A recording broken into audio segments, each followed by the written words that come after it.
When disaster strikes, the simplest act, leaving, can become the most dangerous. An exit, designed to save lives, can turn into a trap when fear spreads faster than information.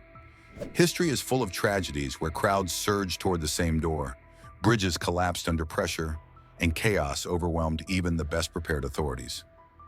The difference between a safe evacuation and mass panic rarely lies in bravery.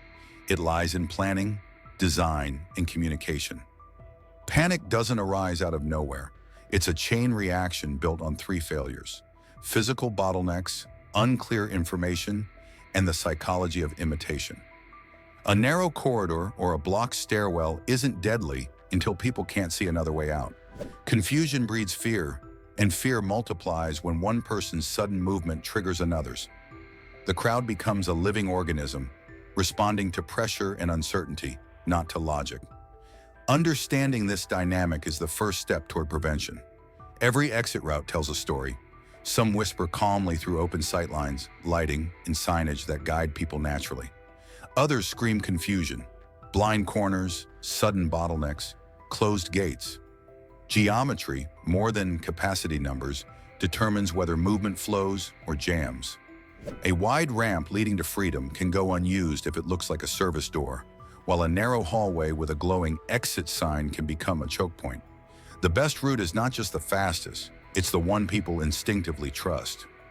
Human behavior under stress is predictable. People follow the familiar: light, noise, movement, and leadership. That's why visibility and guidance matter as much as architecture. Trained staff placed at critical points can transform a potential stampede into an orderly flow simply by showing direction and calm authority. When those figures disappear or shout conflicting orders, the crowd senses abandonment and panic blooms. Rumors, the most contagious force in a crisis, fill the vacuum. A single shout, "The bridge is collapsing," can undo hours of planning if communication isn't constant and credible.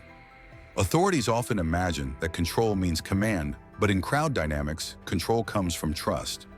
Barriers, harsh orders, and blocked exits can feel like safety measures but often act as sparks. The crowd reads these as traps and instinct takes over. People do not panic because they are irrational.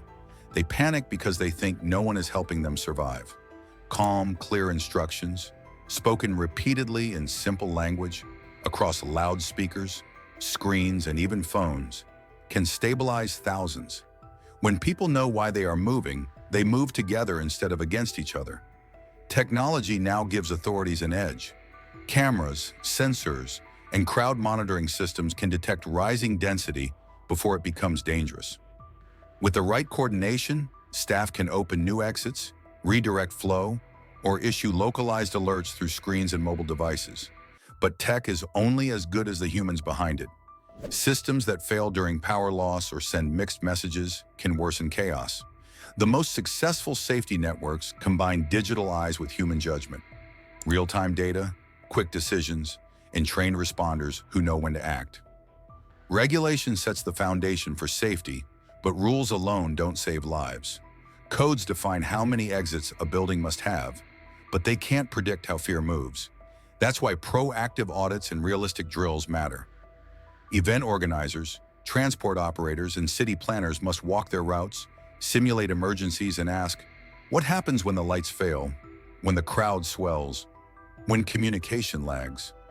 Collaboration between police, medics, transit authorities, and private operators builds a shared map of responsibility that functions under stress, not just on paper. Inclusive design is another overlooked pillar.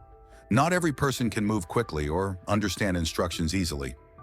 Elderly individuals, people with disabilities, non-native speakers, all face extra challenges during evacuation. Ramps, multilingual signs, tactile floor cues, and staff trained in assisted evacuation make a life or death difference.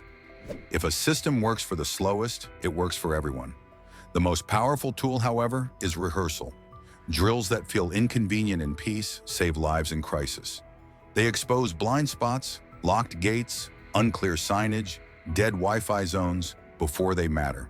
They also build confidence among staff who must make split-second decisions when panic begins to flicker. A team that has practiced confusion will not freeze when it becomes real. Tragedies teach the same lesson again and again. Panic is not caused by fear alone, but by the collapse of trust and structure. When exits are visible, routes redundant, and communication steady, crowds behave rationally.